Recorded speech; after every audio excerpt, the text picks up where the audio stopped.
Bismillahirrahmanirrahim. Mula-mula. Alhamdulillahirabbil alamin wassalatu wassalamu ala asyrafil anbiya'i wal mursalin wa ala alihi wa sahbihi ajma'in. Amma ba'du. Mula fiqh atau akidah dulu? Fiqh dulu, akidah dulu.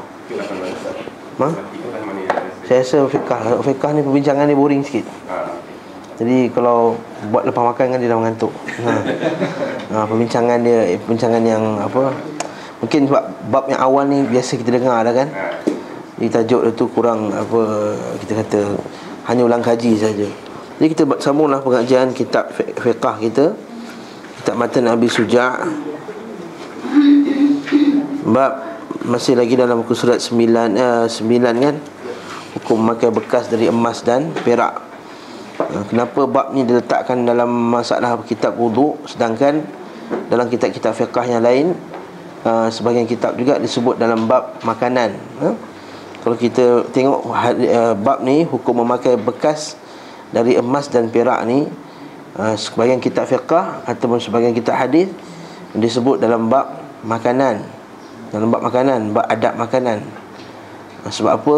Sebab dalam yang hadis berkenaan dengan ni adalah berkenaan dengan jangan pakai pakaian tersebut daripada sutera, dan tak boleh pakai bekas daripada emas dan perak. Janganlah kamu minum daripada emas, bekas emas dan perak, dan jangan pula kamu makan daripada pinggan emas dan perak. Sesungguhnya ia adalah untuk orang-orang kafir di dunia ini dan bagi kita di akhirat kelak.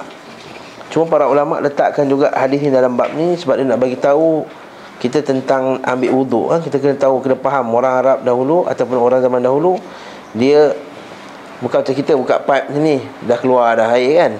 Jadi dia nak ambil air tu dia kena pakai bekas. Jadi bekas tu pun dibincangkan.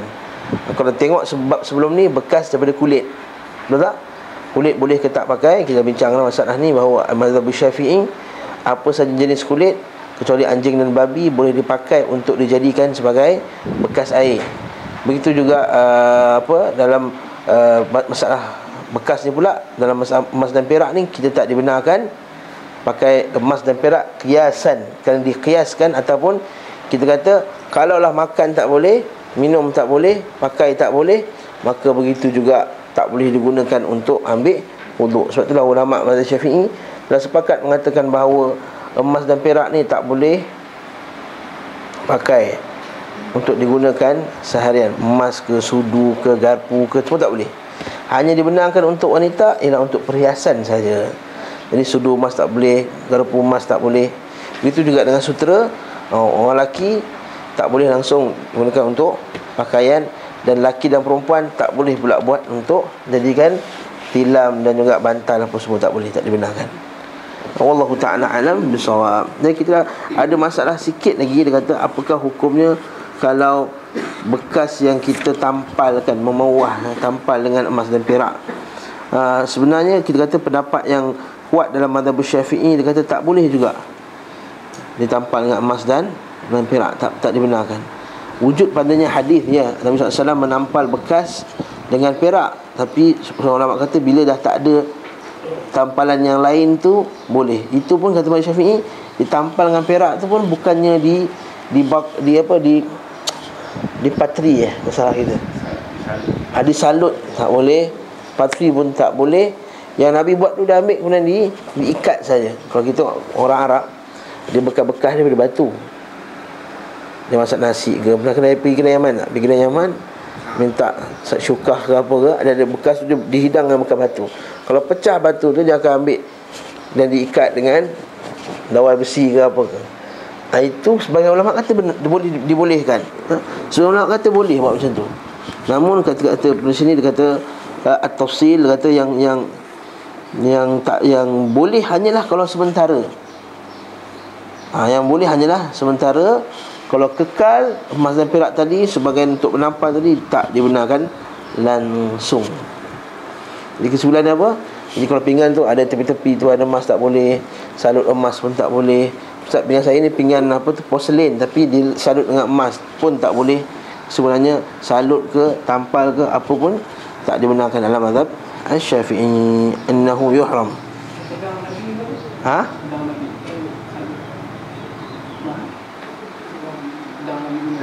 pedang Nabi guna tu. Wallahu ta'ala alam bisawab. Ada yang kata itu ialah sebelum pengharamannya. Wallahu alam. Ada yang kata kalau sedikit untuk menampal digunakan. Wallahu ta'ala alam bisawab. Ya sah. Sudah pedang. Wallahu a'lam. Walau mawwaha as-sayf wa ghayrihi min al-alat al-harb aw ghayriha yathabu tamwihan la yasminu shay'un bil 'ard 'ala an-nar fa tariqan wa bi qata' al-iraqi an tahrim. Nampak ni Imam Nawawi rahimahullah dalam kitab Syarah Muhazzab disebut walau mawwaha as-sayf, pedang, wa ghayruhu min al-alat wa ghayruhu min al-alat al-harb, dan alat pedang yang lain, aw ghayraha bi dhahabin tamwihan la yahsul minhu shay'un bil 'ard 'ala an-nar. Maksudnya kalau tak lekatkan dengan api, dia tak bakar dengan api, maksudnya tak lekat betul-betul, tampal sahaja. Kat sinilah dalam mazhab kita ada dua, kata Imam Nawawi. Dalam mazhab kita ada dua pendapat masalah ni. As-sahhuma, yang paling sahih antara keduanya, iaitu bila as-sah tu maksudnya pendapat bila ada khilaf. Dan khilaf tu satu pendapat lagi kuat, jelas kuat dia, maka kita panggil as-sah. As-sahhuma at-tahrim lil hadis wa yadkhul fihi al-khatim wad-dawat wal mirmalah wa ghayraha falyajtanib dhalik wallahu a'lam. Katanya wa qala fi syarh muhadzab wa tamwih saqful bait wa jidarihi bil-dhahab.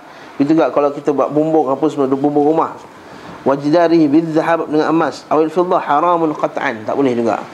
Hias ni ada setengah tu pula dia kaya sangat, tempat toilet dia pun lagilah haram.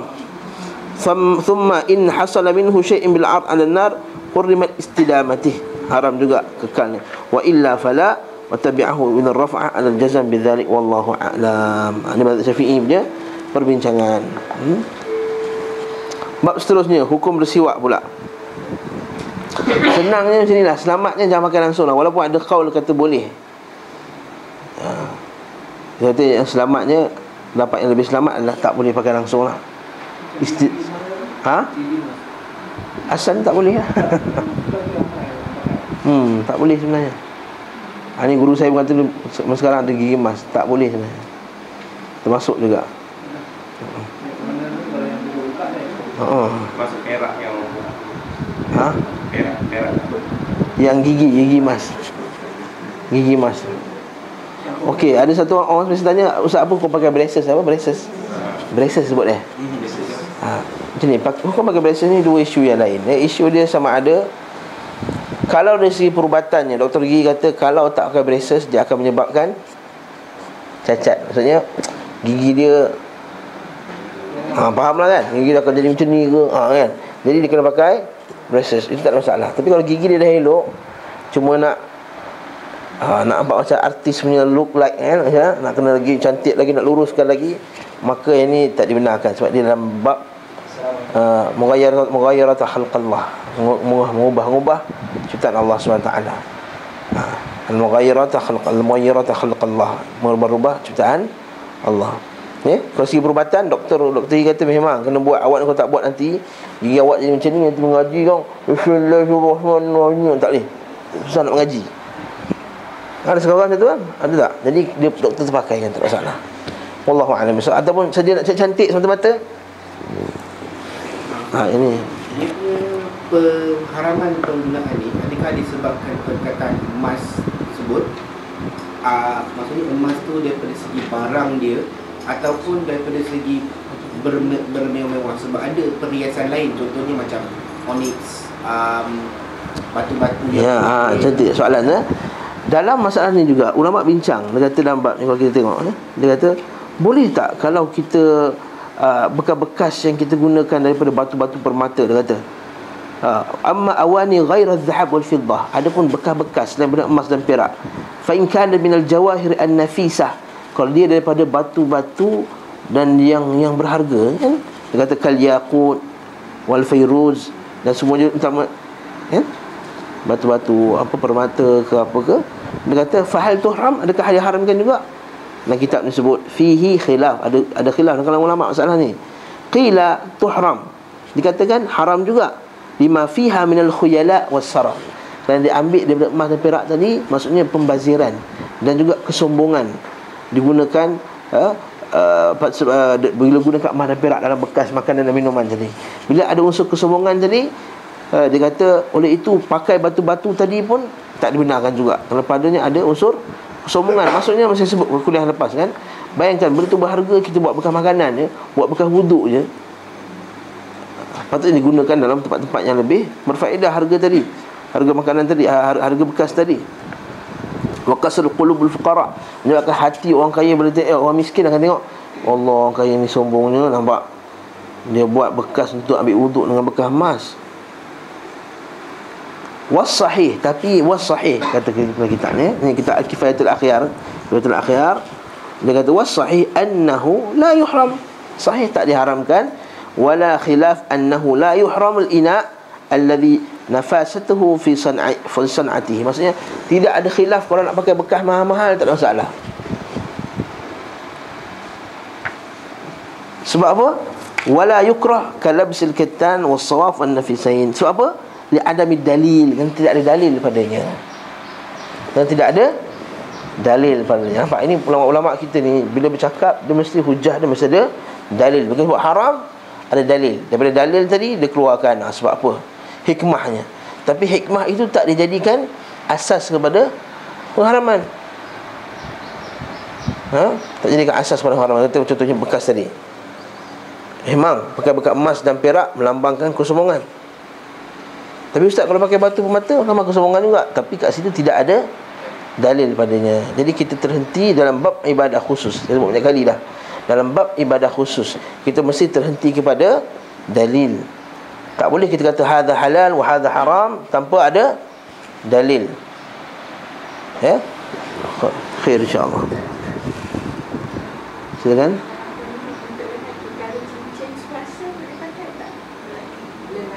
Suasa tu apa dia? Kita tengok nama. Saya kalau tanya soalan ni saya tanya balik. Suasa tu apa?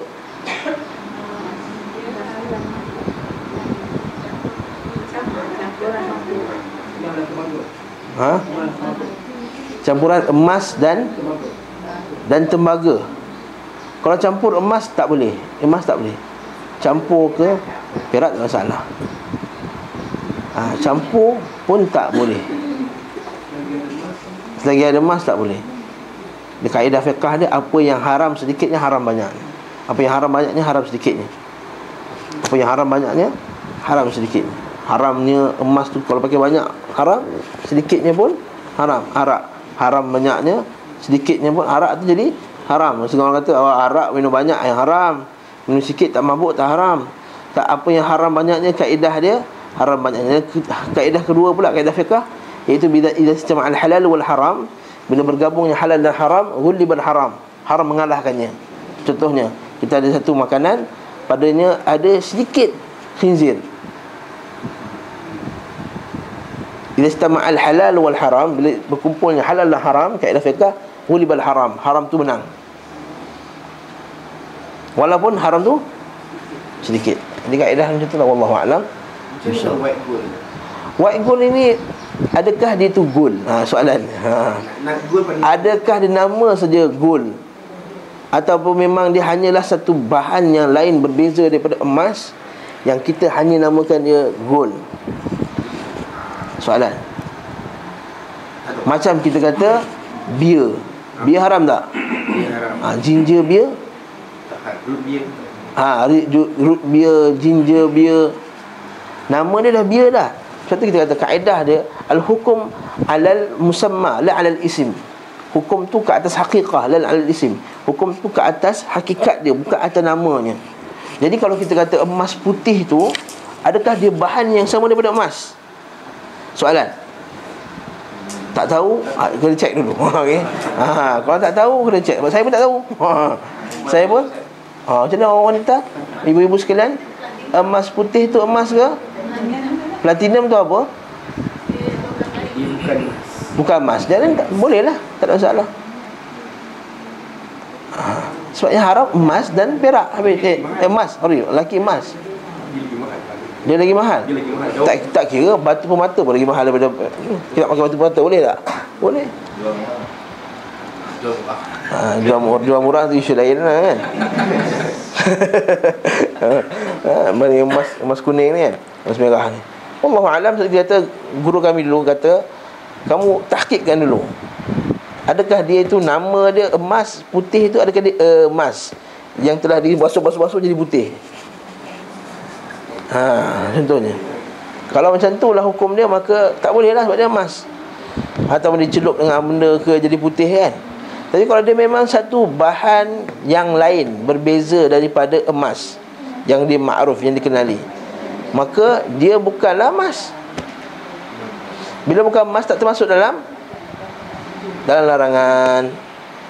Tapi saya kata sekali lagi, pastikan dulu, tahqiqkan masalah ni, adakah dia betul-betul emas ataupun bukan emas. Yang macam ni ibu-ibu sekalian? Maksud tu komposisi kimia dia lah, macam apa benda dia punya besi tu. Adakah dia emas? Emas tak? Gold ma'ruf, gold. Kalau nama dia lain, dia bauksit ke benda lain, mungkin kita kata dia emas. Sebab dia mahal, orang panggil dia emas hitam contohnya. Orang panggil minyak petrol emas hitam, betul tak? Emas juga orang panggil, adakah haram? Tak haram. Jadi bukannya alal musamma, bukan atas nama, dia hukum di atas hakikat dia, hakikah halal alal musamma. Itu juga. Kalau kita tak nama beer ke wine, apa dia wine, rupanya bukan wine apa, wine nama je wine, tapi dia bukan wine. Dia jangan pakai hadis Melayu, kalau kamu niat ini arak bila minum dia haram, bukan. Kan masa kita kecil-kecil dulu, kita main-main, kita tak cerita orang putih, kita pun terberdaya kan, kita pun pegang cawan tu. Kalau ada orang pula kata, kamu tak boleh buat macam tu tau, kalau kamu niat tu arak, jadi arak haram. Mana ada, tak jadi itu hadis Melayu. Itu hadis Melayu, tak ada masalah. Boleh je minum. Ustaz, bukankah hadis innamal a'malu binniyat, itu lain cerita. Itu amalan perbuatan, ibadah dia, perbuatan. Bukannya atas nama, kalau saya namakan itu arak, ada bekas tu, saya bagi nama macam mana pun arak, dia bukan arak tetap juga. Walaupun menyamar macam botol arak, pakai botol arak semua, tak dinamakan arak. Hukumnya atas hakikat dia, bukan di atas nama. Itu kaedah dia yang kita biasa ngaji dulu. Okey, wallahu a'lam bisawab. Kita masuklah pula bab hukum bersiwak. Okey, faslun as-siwak. Kata Syekh, bersiwak disunatkan. As-siwak mustahab fi kulli halin illa ba'da zawalil sa'im. Bersiwak disunatkan dalam setiap keadaan kecuali setelah matahari tergelincir bagi orang yang berpuasa. Yang ni ada perbincangan di kalangan ulama. Kenapakah siwak itu dimakruhkan setelah matahari tergelincir, sedangkan tidak ada dalil yang kata tak boleh, makruh bila mati tergelincir tak boleh siwak? Agak-agak apa yang dalil dipakai oleh para ulama Imam Syafi'i, mazhab Syafi'i ni, bila mereka katakan makruh? Lepas tu setengah-setengah ulama dia petikankan, dia kata mana ada dalil dia kata benda ni. Sedangkan Nabi SAW bersiwak setiap waktu. Nabi kata laula an asyqa ala ummati, kita akan tengoklah hadis tu, kalau aku tidak mahu memberatkan ke atas umatku, nescaya aku akan suruh mereka bersiwak setiap kali lepas solat. Dan Nabi tak khususkan Ramadan ke luar Ramadan. Nabi tak kata Ramadan ke luar Ramadan. Habis tu kenapa bila kita baca kitab-kitab mazhab Syafi'i, kita mesti ada sebut apa dia? Makruh lepas gelincir matahari ni bila? Ini istilah-istilah gelincir matahari bila, ibu-ibu sekalian? Zuhur lah tergelincir matahari, bukan maghrib. Orang tergelincir jatuh lah kan. Kita kalau tergelincir jatuh, maghrib tu ustaz dah jatuh. Bukan. Tergelincir matahari tegak-tegak, dia sengit sikit, tu tergelincir zawal. Okey, kelas. Soalan ni kenapa tadi? Saya Sabri tahu, dengan Syekh Idris semua ada beritahu. Ya, kalau kita kebanyakan sebagian ulama memang sama sekali, ada Syekh Al-Albani rahimahullah, dia kata tak ada dalil. Tapi sebenarnya ada dalil, hujah dia. Bukankah Nabi sallallahu alaihi wasallam, Nabi kata apa? La khalufa musaim, sesungguhnya bau mulut orang yang berpuasa itu lebih disukai Allah, lebih bagus di sisi Allah daripada bau kasturi. Okey, bau busuk itu Allah Ta'ala suka. atyab indallah, lebih harum di sisi Allah daripada bau kasturi. Bilakah bau busuk tu start bagi orang puasa? Tengah hari dah biasanya. Sebab bila gas daripada perut tu semua dah, kita bila mulut kita kosong kan mulut busuk. Kan kita tidur pukul 10 pagi, mulut kita busuk, bau haha orang kita kan. Bau haha, bau busuk. Sebab apa? Khulul, kosong ni mulut kita daripada sesuatu, kemudian gas apa semua keluar, di mulut kita pun keluarlah bau busuk. Dia keluarnya bau busuk ni sebab bila dah lama tak makan, dia keluar. Jadi bila kau bau busuk, adakah waktu pukul 8, pukul 7? Tidak. Yang keluar tu waktu tengah hari. Jadi tengah hari tu bila keluarnya bau busuk, sedangkan bau tu yang lebih harum di sisi Allah, maka janganlah kita hilangkan bau tu tadi. Bila kita gosok gigi, bila kita gosok gigi, hilanglah bau tadi, hilang bau busuk tadi. Inilah yang di dalil sebahagian ulama mazhab Syafi'i. Tapi ulama mazhab lain dibalas balik, bukannya bau busuk tu yang Allah Ta'ala maksudkan. Yang Allah Ta'ala maksudkan adalah mulut orang yang berpuasa tu. Bukannya bau busuk tu yang penting. Bukan isu dia busuk. Kalau orang tu tengah hari mulut tak busuk, adakah dia tak dapat kelebihan tadi? Soalan dia. Ulama dia petikankan isu. Dia kata, kalaulah tengah hari mulut tak busuk, setengah orang mulut tak busuk, pagi-pagi subuh tadi dah isap plek tu, kumur plek tu, jadi sampai petang tak busuk mulut dia. Jadi adakah dia tak dapat kelebihan yang Allah Ta'ala bagi kat dia tadi, berpuasa tadi? Tak kan? Isu dia bukan pada busuk tu tadi. Isu dia adalah kerana mereka berpuasa. Yang orang berpuasa biasanya mulut dia busuk. Jadi jangan risau kalau mulut kamu busuk pun. Busuk itu bagus di sisi Allah. Bukannya Allah Ta'ala nak busuk tu. Oleh itu sebagian ulama lain berkata tidak makruh sebenarnya gosok gigi waktu tengah hari. Tidak makruh sebenarnya gosok gigi pada waktu tengah hari. Sampai petang pun tak ada masalah. Wallahu ta'ala a'lam bissawab. Ustaz mana satu ni ustaz? Ustaz ni itu ada sebabnya. Antara ulama yang petikankan juga benda ni, yang tak gosok gigi ni adalah hadis Nabi sallallahu alaihi wasallam. Sungguhnya malaikat itu terkesan dengan busuknya. Sebab tu Nabi, man akala thawman fala yaqrabanal masjid, maka jangan dekati masjid. Sebab makan bawang jangan masuk masjid kerana terkesan bau busuk. Rokok lagilah makruf lah. Jadi kalaulah makan bawang tadi tak boleh kasih masjid, mulut busuk juga, mengganggu orang sebelah. Jadi atas dasar itu juga ulama-ulama lain kata tak, sebenarnya tak makruh sebenarnya gosok gigi waktu itu. Itu bincangan dia. Wallahu a'lam bissawab. Wallahu a'lam bissawab. Tapi ustaz, saya nak pegang juga pendapat ni. Peganglah. Tak ada masalah. Bukan saya kata ni, saya kata apa dalil yang dipegang oleh mazhab Syafi'i, supaya kita tak tuduh senang-senang kata mazhab Syafi'i tak nak pakai dalil. Kan dia kata macam tu kan. Jadi kita mempertahankan ulama-ulama kita juga, kecuali setelah matahari tergelincir bagi orang yang berpuasa. Imam An-Nasa'i rahimahullahu ta'ala dan lain-lain meriwayatkan daripada Aisyah radhiyallahu anha, ia berkata bahawa Rasulullah SAW bersabda, as-siwak mutahhiratun atau matharatun lil fami wa mardatun lir rabb. Siwak itu adalah alat menyucikan mulut dan disukai oleh Allah Subhanahu wa taala. Hadis juga diriwayatkan Bukhari secara muallaq. Siwak adalah setiap alat yang digunakan untuk membersihkan gigi. Ini kata Syekh, siwak adalah setiap alat yang digunakan untuk membersihkan gigi. Habis tu kalau baru pakai baru gigi bolehlah. Terkadang kata siwak juga ialah digunakan untuk perbuatan menggosok gigi. Semua benda kesat yang dapat dipakai menghilangkan kekotoran gigi boleh digunakan untuk bersiwak.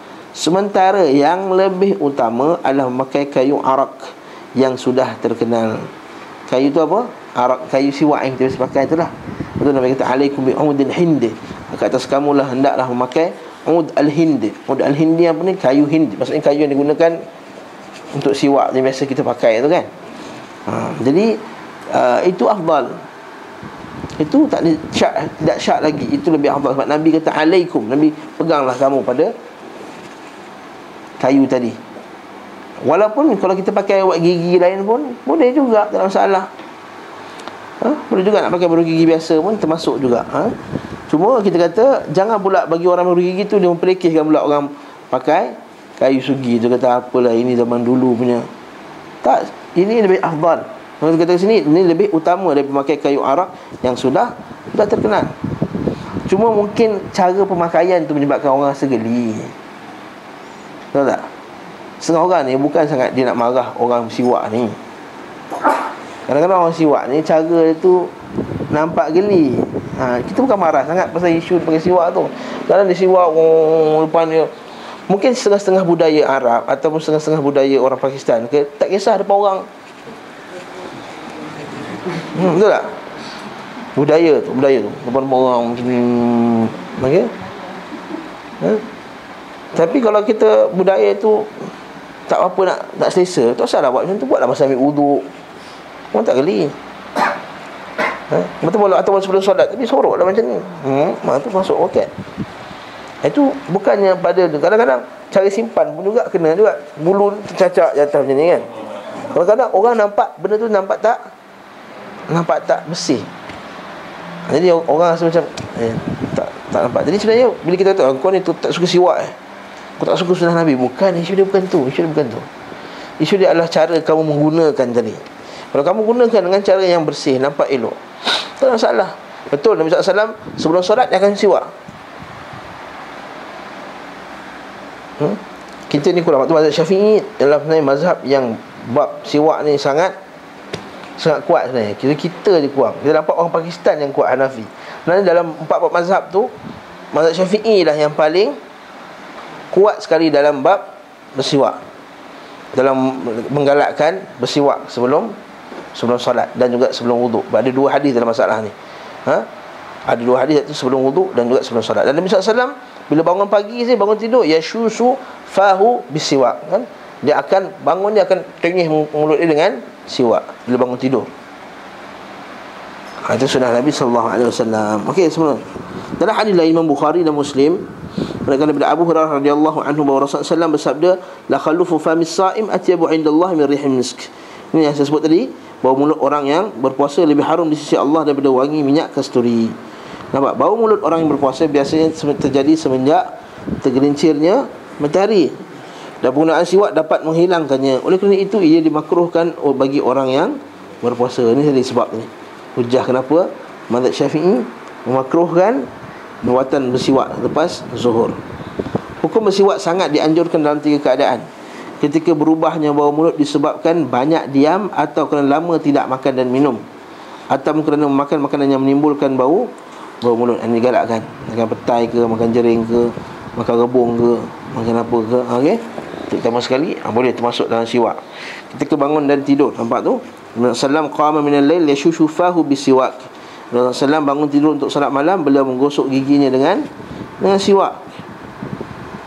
Dan Abu Dawud dan lain meriwayatkan dari Aisyah radhiyallahu anha bahawa Nabi setiap kali Rasulullah SAW bangun tidur, baik di waktu malam atau siang hari, Nabi sentiasa siwak. Cantik tu. Okay, beliau selalu bersiwak sebelum berwuduk. Doktor kita kata gosok gigi 2 kali 1 hari, tu tak? Nabi SAW buat lebih daripada 2 kali. Ketika hendak solat atau hendak wuduk, nampak dua-dua, nak solat dan nak wuduk, dua-dua disunahkan. Imam Bukhari dan Muslim dalam meriwayatkan daripada Abu Hurairah radhiyallahu an, Rasulullah SAW bersabda, laula an asyqa ala ummati la amartuhum bisiwak inda kulli salah. Saya tidak memberatkan umatku, dan aku perintahkan mereka untuk bersiwak setiap kali hendak salat. Jelaskan. Begitu juga seterusnya, la amartuhum bisiwak ma'a kulli wudu'. Di atas, aku akan perintahkan mereka untuk bersiwak setiap kali hendak wuduk. Tadi salat, yang ni wuduk. Jadi digalakkan pada dua-dua waktu tersebut. Kalimah aku perintahkan biasanya digunakan untuk menunjukkan kewajipan dan suatu masalah. Hal ini menerangkan bahawa siwak adalah satu amalan yang sangat dianjurkan. Jadi hukumnya wajib ke sunat? Sunat lah. Nabi kata apa? Kalau lah aku tak beratkan, aku dah wajibkan dah. Nampak tak? Kalau kat sini kalau boleh pakai tak? Kan Nabi kata jangan cakap kalau-kalau. Fa inna law taftah abwaab syaitan. Janganlah kamu kata kalau.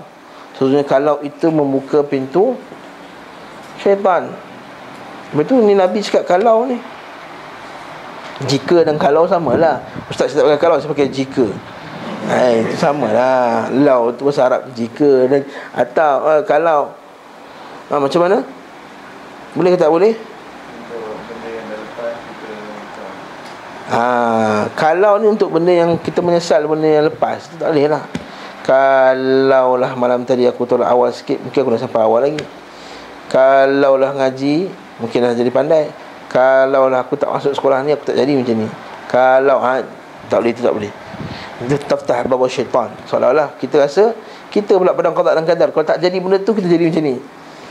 Kita kan tahu qada dan qadar, kata kalau aku tak ngelak ni, aku tak accident. Kalau kau ngelak, aku accident lagi teruk ke? Itu yang dilarang. Kalau ini yang tak dibenarkan. Atau kalau untuk perkara yang akan datang, itu tak dilarang. Contohnya mak kita masak nasi, kan, ada ikan goreng ke. Jadi kalau ada sama belacan ni, best ni. Kalau ada sama belacan, best ni. Dia kata, mana cakap kalau-kalau? Dia tak, bukan, tak kena mana. Itu lain. Itu kalau tu tak termasuk dalam larangan tadi, ya. Larangan tadi kalau lain. Jadi juga kalau yang akan datang, kalaulah kita buat kuliah kat rumah kita kan bagus. Nampak tak? Kalau kita buat kuliah kat rumah kita kan bagus. Itu kalau yang akan datang, itu tak termasuk dalam larangan. Okey, siwak selesai. Siwak ni senang, tak ada isu sangat pada siwak ni. Cuma biasanya orang pertikaikan, orang tanya soalan, boleh tak pakai ubat gigi ketika bulan puasa?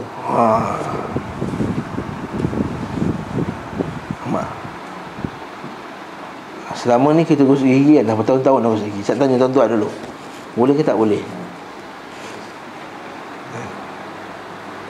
Mana? Haji mana? Boleh tak? Tapi Ustaz ada perisa pudina lah. Ada perisa pudina tu macam mana? Boleh tak? Ubat gigi bukan makanan. Gigi bukan. Tapi ada perisa tu, perisa pudina. Tak telan. Syaratnya tak ada masalah. Perisa pudina ke kita tak pakai anak punya, ubat gigi dah habis, nak pakai kodomo lain anak kita punya. Perisa strawberry pun tak ada masalah. Nak pakai apa? Dah habis, buat gigi dah habis. Pagi nak masuk gigi tak ada dah. Ni ada anak punya. Macam pagi tadi saya lah, buat gigi dah habis, saya pakai anak punya kodomo lain perisa strawberry. Boleh tak? Boleh. Ustaz, bukan enggak ada rasa? Rasa bukannya penyebab kepada batalnya puasa. Kalau kita dibenarkan rasa ketika puasa, untuk ibu-ibu sekalian, masak boleh, rasa semua jangan telan. Itu makruf hadis Nabi SAW. Siapa nak boleh, kaul daripada sebahagian sahabat, boleh rasa makanan dan tapi kita tak boleh telan, ludahkannya. Lepas tu para ulama, ada sebahagian sahabat dia kata, Syekh, berkumur tu batal puasa lah. Dia kata, tak, berkumur tak batal puasa. Dia kata, tapi itu ada perisa air tu, dia kata. Bukan, dia kata, sorry, Afwan, dia kata, siwak tu batalkan puasa. Dia kata, kenapa? Kita boleh rasa perisa siwak tu kan. Siwak kan boleh pakai, macam pedas-pedas. Lepas tu ada rasa tu kan, rasa kayu tu. Dia kata, ada rasa dia batal. Kalau kumur batal puasa tak? Tak batal. Bukankah masa kumur tu kita rasa air? Kan air pun ada perisa, betul tak? Kita rasa air tawar tu, kenapa tak batal? Begitu juga. Kalau ketika kamu siwak tak batal puasa, kamu rasa tadi perisa siwak tu tak batal. Kalau kamu kata batal, maka ketika kamu kumur pun batal juga puasa kamu. Sebab bila kamu kumur ada perisa air, kita boleh rasa air tu. Ya khair, InsyaAllah. Jadi sebab itulah ulama kita kata bolehlah pakai, cuma jangan telan je lah. Jangan rusuk dalam-dalam sangat sampai boleh tertelan. Apa dalil tak boleh rusuk dalam-dalam? Apa dalil tak boleh rusuk dalam-dalam ketika bulan puasa? Nabi SAW, Nabi kata, Nabi suruh fabalighul fil istinsyaq, maka bersungguh-sungguhlah kamu ketika kamu sedut air ketika berwuduk. Orang kita macam ni je, takut nak sedut kuat-kuat, takut nanti kamu pedih Ustaz kat sini. Saya sunnahnya orang kena sedut kuat-kuat. Memang mula-mula sepedih lah, tak biasa. Nabi kata wabalighu fil istinsyaq, bersungguh-sungguhlah kamu ketika kamu sedut, illa an takuna saima, melainkan ketika kamu berpuasa. Bila puasa tak usah sedut kuat, sedut sikit-sikit. Jadi dalil bahawa Jangan gosok gigi pula sampai ke anak-anak tekak nak gosok tu. Cukup untuk hilangkan gosok-gosok di luar tu, dan juga sisa-sisa makanan saja. Kalau ni hadis tadi lah, hadis kena korek. Betul orang kata kenapa tak boleh korek hidung dalam bulan puasa? Hadis tu tak sebenarnya. Nabi kata bila kamu sedut, jangan sedut kuat-kuat. Kalau istinsyak tu, sedut air tu yang digalakkan dalam berwuduk, Nabi tak kasih ketika bulan puasa sedut kuat-kuat. Apatah lagi kalau korek hidung yang tak ada kena-mengena dengan wuduk. Jadi kalau korek hidung depan-depan boleh tak? Boleh. Itu yang sebahagiannya kata dalil itulah hadis tu. Mula-mula saya mengaji dulu, korek hidung tidak ada dalilnya. Semangat lah tu. Umumnya Syekh bin Baz rahimahullah ta'ala dia pakai dalil tu. Banyak ada dah juga dalil kita kata. Cuma jangan pula umumkan kat semua dalil. Semua rongga je habis. Itu yang kata tak boleh kentut dalam kolam tu. Pernah dengar tak? Pernah dengar? Ada kan? Bulan puasa jangan kentut dalam kolam air. Kalau kita kentut, bila angin tu keluar, air tu masuk dalam kita punya tu. Dia pakai kaedah fizik lah ni. Jadi antara perkara yang batalkan puasa adalah kentut dalam air. Itu mana datang dalil? Tak ada dalil kat sini tak ada dalil dalam masalah ni. Wallahu ta'ala alam bisawab.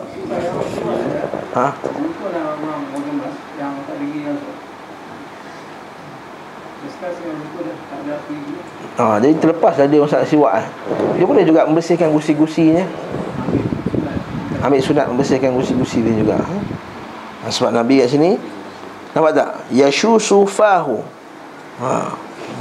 Tenyih mulut dia. Sebenarnya kat situ tak ada perkataan gigi pun. Yashusu maksudnya ni, fahu mulutnya. Saya tahu lah kat situ ialah tujuan dia membersihkan gusi pun kita boleh bersihkan. Ustaz, kalau dia keluarkan gigi tu dia buat kat luar, dapat tak siwak? Dapat tak siwak Ustaz? InsyaAllah dapat. Khair. Kan? Macam mak kita ayah kata keluar atas, keluar bawah, tu letak kat luar, dia gosok. Pakai siwak ke apa, boleh dapat insyaAllah. Syaratnya membersihkan mulut tadi. Biiznillah.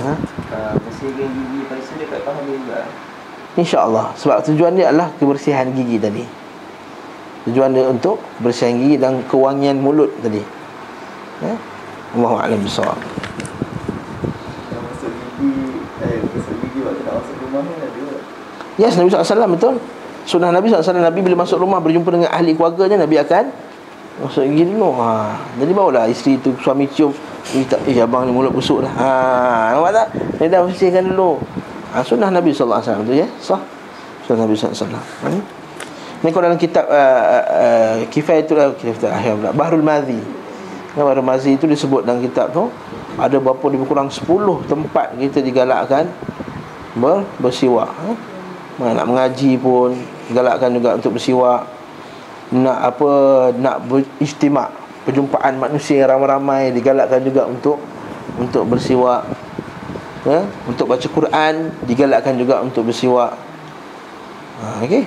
Wallahu a'lam bissawab. Tapi yang khas, yang umumnya, dan dalil yang jelas, masalah apa dia? Kita kata tadi ketika nak wuduk dan ketika nak solat, itu paling kuat sekali. Okey. Di sana ada juga beberapa hadis yang dhaif dan bahkan sebahagiannya sangat palsu berkenaan dengan siwak ni. Contohnya siapa yang solat dengan siwak, pahalanya berapa kali ganda, tak berpuluh-puluh kali ganda daripada orang solat tidak bersiwak. Hadis ni tak sahih. Hadis ni tak sahih. Seterusnya pula bab wuduk, rukun wuduk. Ini pun dah banyak kali mengaji kan?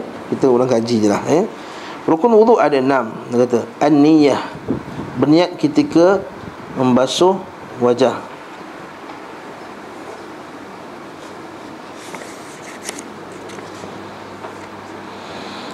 Okey.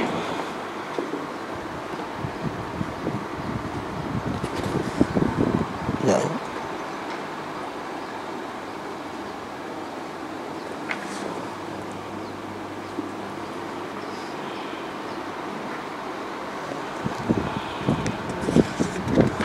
Dia begitu syarat wuduk tak?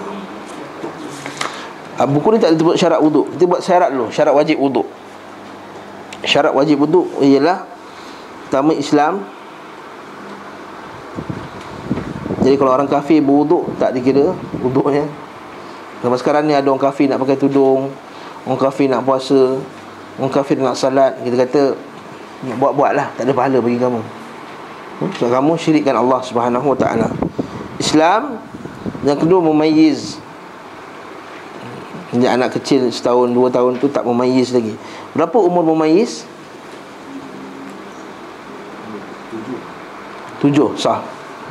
Sebab 7 umur memayyiz. Sebab itulah kita disuruh bersolat ketika umur 7 tahun. Sebab ketika itu dah memayyiz. Betul memayyiz tak? Memayyiz bukan baligh. Memayyiz maksudnya boleh bezakan. Kalau kita ambil tahi dengan aiskrim coklat kat sebelah tu, dia tahu ini tahi mak, ini aiskrim coklat. Dia tahu beza. Adapun bayi kan dia tak dia ambil semua. Kalau najis di sini pun dia main, dia tak kisah. Itu bukan memayyiz lagi. Memayyiz tu dia kata mana yang betul, mana yang salah. Memayyiz, tamyiz. Kemudian wa tuhuratul ma', ketiga kesucian air, syarat wajib. Air yang suci. Wa adamul mani' al-hissi kal wasq, dan keempat syarat dia tidak ada penghalang dari segi hissi. Hissi maksudnya fizikal, kekotoran fizikal. Tak ada yang halang air tu kena dekat kulit. Ini syarat wajib. Lagi, dan juga tidak ada penghalang dari segi syarak, tidak haid dan tidak nifas. Dan juga bila masuknya waktu bagi orang yang mustahadah, orang yang mustahadah, orang yang darah istihadah, dan juga orang yang ada penyakit kentut sentiasa keluar, ar-rih ad-daim. Syarat ke-6 ni khas untuk orang yang mustahadah, istihadah, dan orang yang ada penyakit kentut ataupun kencing tak tus. Sebab apa? Bagi syarat yang ke-6 tu, setiap orang yang mustahadah, yang dalam istihadah, darah penyakit, dia kena solat, wajib solat. Dia kena wuduk juga. Tapi wuduknya tu untuk ketika dah masuk waktu solat je dibenarkan. Maksudnya dia punya wuduk ketika dah masuk waktu solat, satu. Yang kedua, dia punya wuduk valid untuk satu solat je. Satu wuduk, satu waktu solat. Katakanlah di istihadah, darah dia tak boleh berhenti, sentiasa dia keluar. Zuhur pukul 1 suku, maka kalau dia ambil wuduk 12.30, tak sah wuduknya, zuhur saat zuhur ni. Okey, dah masuk waktu zuhur, dia ambil wuduk. Okey, kemudian tak terbatal wuduknya, tak kentut, tak apa, tak ada lain, kecuali darahnya keluar saja, itu je. Maka ketika waktu asar, boleh tak pakai wuduk zuhur tadi? Tak boleh, dia kena ambil wuduk yang dah ambil wuduk yang baru. Ini bagi kes orang yang istihadah, bagi kes orang yang tasalsul al-baul, orang yang ada penyakit kencing, dan juga orang yang ada penyakit kentut tadi, kentut dia sentiasa keluar je angin.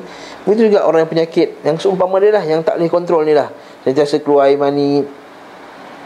Apa lagi? Dan seumpama dengan tu lah, orang yang pakai pipe, yang pakai apa? Kan dia keluar kan, air kencing kan sentiasa keluar je. Yang ni juga dihukum. Sebagai ulama' dia kata macam ni, apa hukum benda yang keluar daripada badan? Adakah dia membatalkan wuduk?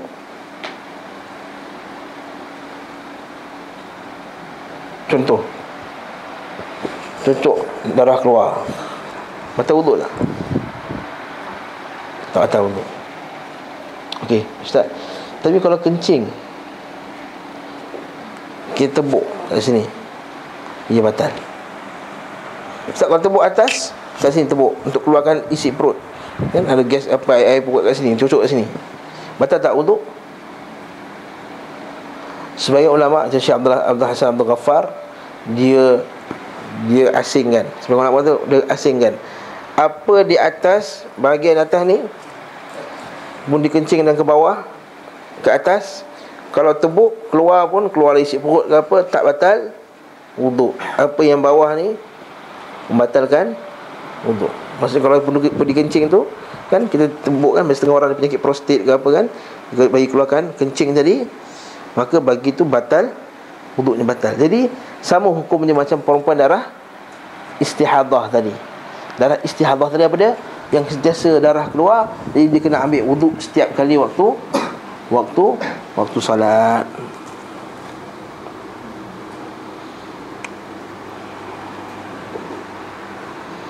Boleh ni? Faham Jadi ada 6 tadi syarat dia, iaitu apa tadi mula-mula sekali? Islam, tamyiz, air yang bersih. Yang kelima, 4 tak ada penghalang yang dari segi fizikal. Yang kelima, penghalang dari segi syarak. Yang keenam, masuknya waktu bagi hak orang yang istihadah dan juga orang yang kencing, yang seumpama dengannya. Okey, rukun pula. Wa ammal furud fasittah, maka ada 6 juga. Kama zakarahu syekh, kama zakarahu syekh. Ahaduha an-niyah. Pertama, niat.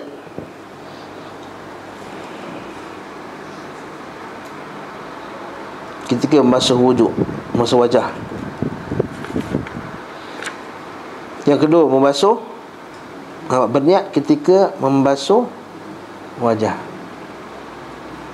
Okey, berniat ketika membasuh wajah. Nanti kita akan bincang masalah ni, niat ni. Bila sebenarnya nak niat? Kalau kita kata ketika basuh wajah, bukankah di antara sunat wudu ialah kita berkumur, basuh tangan, apa semua tu? Jadi bila masa ni nak niat sebenarnya ni? Kat sini kita akan bincangkan insya-Allah. Kita pergi baca dulu. Yang kedua, membasuh wajah. Bincangkan nanti apa itu wajah. Sampai mana wajah ni? Adakah janggut termasuk wajah? Adakah bawah dagu termasuk wajah? Ini itu isu yang kita akan bincangkan. Yang ketiga, membasuh kedua tangan sampai siku. Okey, basuh kedua tangan sampai siku. Membasuh sebahagian dari kepala. Masuk kepala. Kita tengok ayat tadi. Membasuh kedua kaki hingga buku lali, tertib dan berturutan dari awal sampai akhir. Apa hujah Imam Syafi'i, mazhab Syafi'i kata 6 ni rukun wuduk? Okey. Pertama, ayat Allah Ta'ala. Betul dalil dia? Bukan tak ada dalil, ada dalil.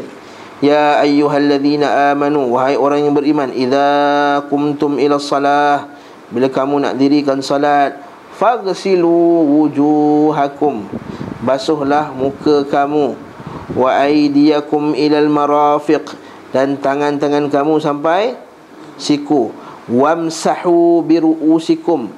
Nampak dia tak kata aghsilu, wamsahu, dan sapulah kepala kamu. Nampak? Kat situ tak sebut pun sebahagian. Wa arjulakum, dan basuhlah kaki kamu ilal ka'bain. Okey. Seterusnya, kedua-dua siku dan tapak kaki termasuk anggota badan yang wajib dibasuh ketika wuduk. Maksudnya siku termasuk. Bila kita kata basuhlah tangan hingga siku, maksudnya kalau sebelum ni hinggalah. Jadi kat situ lah bincang, adakah siku termasuk? Sebab hingga kat sini lah. Ulama bincang memang termasuk ilal marafiq, maksudnya siku pun termasuk. Itu kalau kita wuduk sampai sini je tak sah, dia kena masuk sampai sini bawah ni, wuduk. Kemudian ditegaskan oleh hadis Abu Hurairah radhiyallahu anhu dari Muslim, dari Abu Hurairah ketika beliau mempraktikkan tata cara wuduk, beliau membasuh wajahnya dan menyempurnakan basuhannya, lalu membasuh kedua tangan sampai kepada lengan atas dan tangan kiri sampai lengan atas. Maksudnya untuk pastikan kenanya siku tadi sampai terkena lengan lah, betul tak? Macam ni lah. Itu kita basuh sampai situ. Okey. Begitu juga lalu menyapu kepala dan basuh kakinya kanan sampai betis. Maksudnya atas sikit daripada buku lali, sebab nak pastikan buku lali tu termasuk. Sebab tu kita tengok kadang-kadang orang bila wuduk dia macam ni, dia hulur kaki je. Kadang-kadang yang pakai tok ketayap, pak ketayap pun macam tu juga. Minta maaf sebut. Dia macam tu. Air tu ngalir, jadi saya tak kena pun dia punya buku lali tu. Nabi kata apa? Wailun lil aqab minan nar. Neraka wail bagi buku lali yang tak tersentuh dengan wuduk tadi. Dia kata wailul lil aqab. Wail, neraka wail lah bagi orang yang buku lali je tak kena wuduk. Atau kita kata tumit-tumit yang tak terkena wuduk tadi. So apa? Dia buka pipe tu, dia ulur kaki ni, macam tu je. Air tak kena tangan. Demikianlah aku melihat Rasulullah SAW berwuduk. Ini kata Abu Hurairah. Yang dimaksudkan dengan menyapu kepala ialah menyapu sebahagian daripada kepala. Okey, nanti kita akan tengok kebanyakan hadis Nabi SAW. Nabi bila berwuduk, Nabi akan basuh semua kepala dia. Banyak hadis Abu Dawud apa semua, Nabi kalau basuh kepala, Nabi akan basuh sepenuhnya. Nabi akan mulakan dengan bimuqaddimah ra'sihi, kemudian dia patah balik ke belakang semua, fa aqbal, kemudian dia akan kembali balik ke depan ni. Fa aqbala wa adbara, atau fa adbara wa aqbala, kemudian dia patah balik dan kemudian ke depan balik. Itu yang Nabi buat. Habis tu ustaz, kenapa dalam mazhab Syafi'i kata sebahagian kepala je?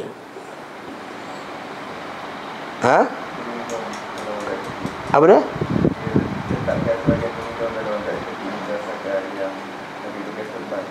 Itu dalil di bawah. Sebab apa dia kata, kenapa ulama Syafi'i kata sebahagian tu, bukan seluruh. Sedangkan Nabi selalu buat seluruh, tapi kita buat sebahagian.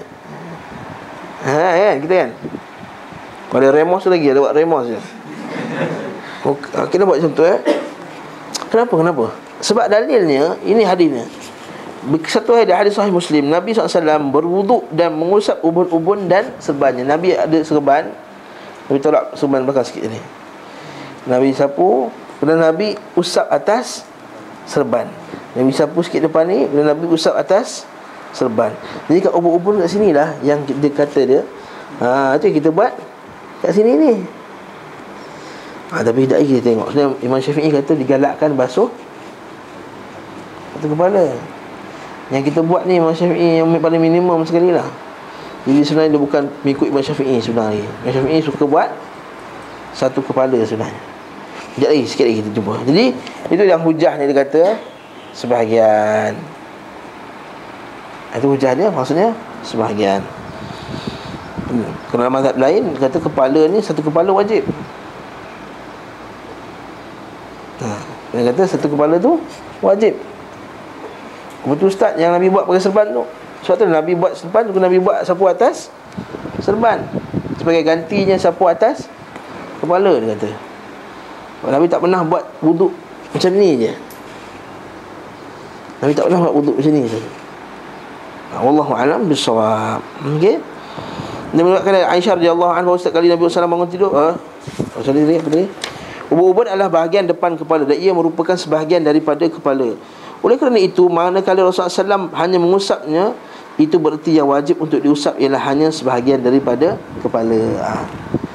Dan itu setengah-setengah ulama mazhab kita kata, ustaz kita kata, kalau kamu sapu mana-mana bahagian pun dah sah.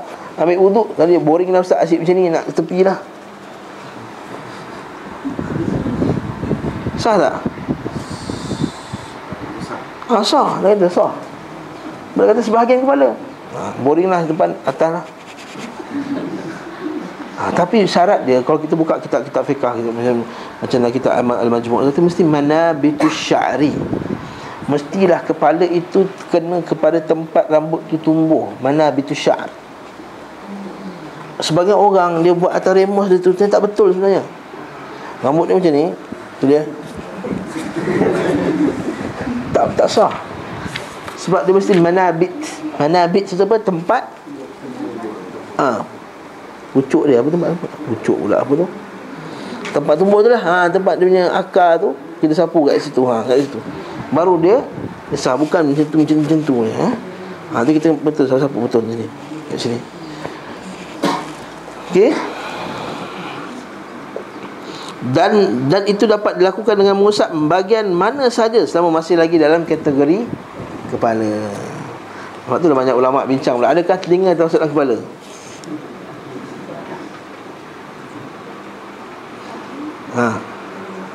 Kalau termasuk, maksudnya bila kamu nak sapu kepala, ustaz, saya tak nak sapu kepala, saya nak sapu telinga je.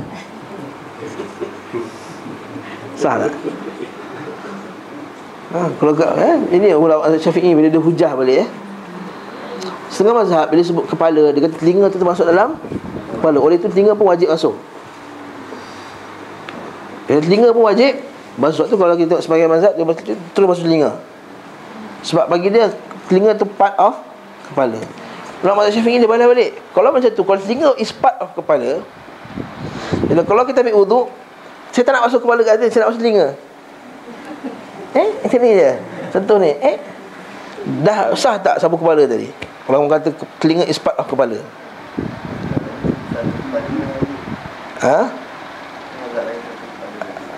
Sebab tu dia kata tak. Telinga tak termasuk. Itu hujah ni lah. Kalau orang kata apa, pakai serban atas kepalamu, ataupun ketuk kepala dia, kita ambil, kita ketuk ni. Ketuk kepala awak. Itu hujah dia lah. Walaupun Syafi'i kata sebelum kepala, kita kata ini sebagian kepala tak. Kalau kita terpukul ke sini, adakah setelah mukul ke kepala ni ke pukul ke telinga dia? Itu mazhab Syafi'i. Kalau dalam majmuk dia huraikan masalah ni. Perbincangan ni panjang lah. Kalau rajih, pendapat yang rajih, wallahu alam, pada sisi saya ialah telinga tu tak termasuk. Cuma Nabi tak pernah tinggalkan basuh telinga. Itu isu yang kedua. Nanti kita akan tengok nanti bab sunat. Nabi tak pernah meninggalkan basuh telinga ketika dalam berwuduk. Oleh sebab itulah ulama kata dia wajib. Basuh telinga tadi dianggap sebagai wajib juga. Ada pun Syafi'i tak. Sebab Syafi'i dia mengeluarkan telinga tu daripada istilah kepala tadi. Sebab hujah-hujah dari segi tadilah, dari segi bahasa dan juga dari segi logik, yang telinga tu kita tak bagi kepala pun. Saya nampak kepala dia lah, saya nampak kepala, pun nampak telinga dia. Adakah itu nampak kepala? Orang tak nampak kepala, orang nampak telinga. Wallahu a'lam. Kita kata kalau kepala, muka pun termasuk kepala juga. Jadi kalau sapulah kepala kamu.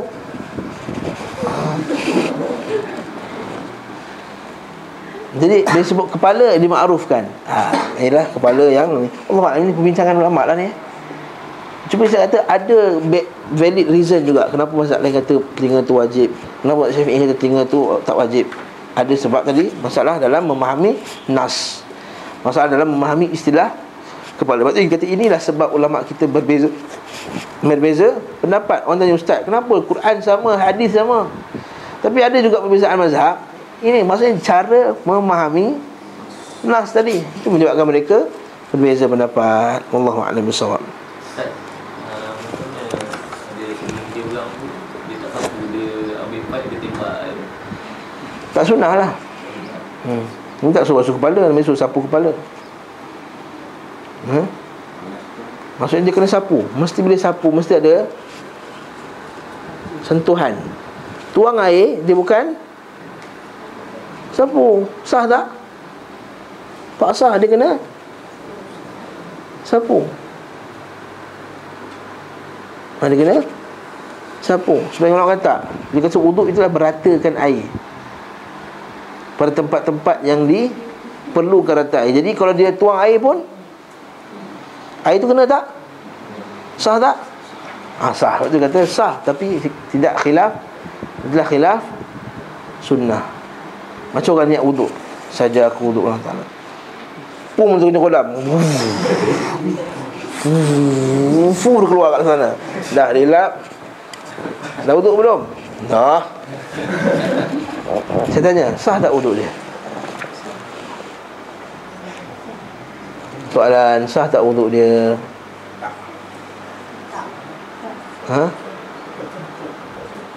Itu meratakan air pada tempat yang perlu wuduk. Air tu kata tak? Tak pasti. Tak pasti. Dah rendam dalam kolam tak pasti mana. Dia tak kosong. Ha? Dia tak basuh. Tak, dah rendam lah, dah kena air. Sebab kita kata wuduk tak apa, meratakan air kan? Dia tak Meratakan air. tertib kira pun. Tertib dia tak ikut turutan. Maksudnya kalau masuk air, tersedang kepala lu. Tak tertib. Ha? Tertib tu Dia tersedang kepala lu.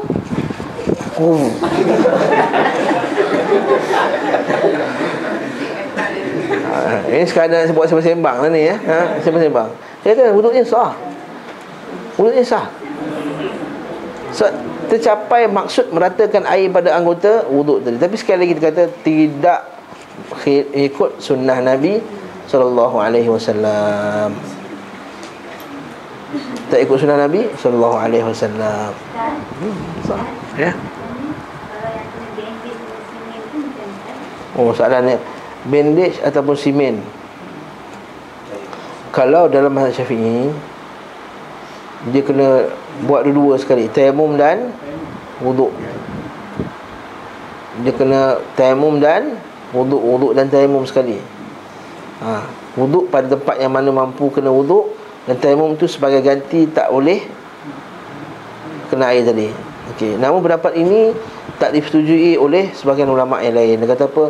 Ini telah melanggar ataupun menyalahi sifat Islam itu memudahkan bagi orang yang sakit. Ini nak kena gabung pula. Dah lah kena wuduk, kena pula tayamum, double.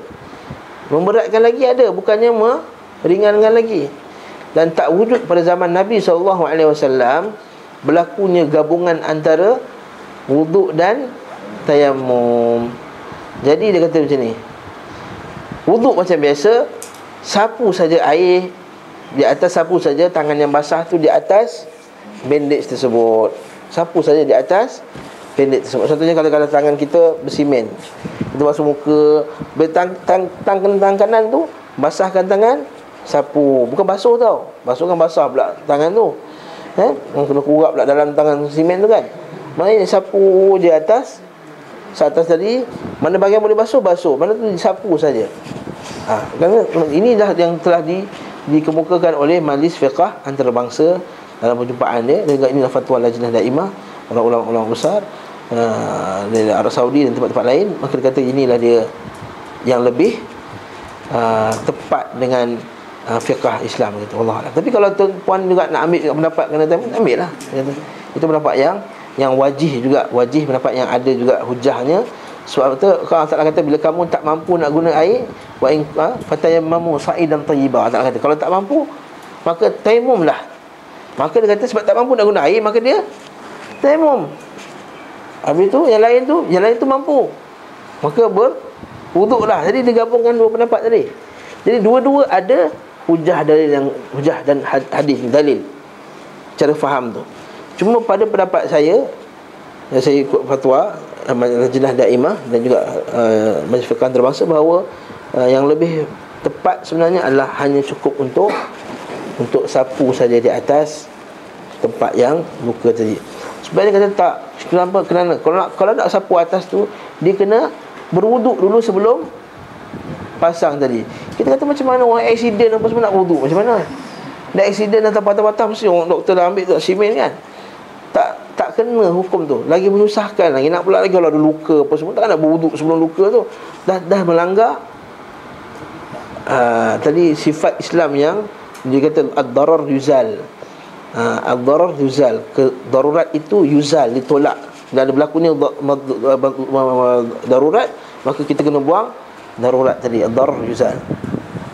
Wallahu ta'ala a'lam bis-shawab. Allah ta'ala bis-shawab. Dah pukul 9.55. Saya nak stop ke macam mana? Kita berhentilah. Kita berhenti rehat. Disambung insya-Allah pada waktu akan datang. Bismillahirrahmanirrahim.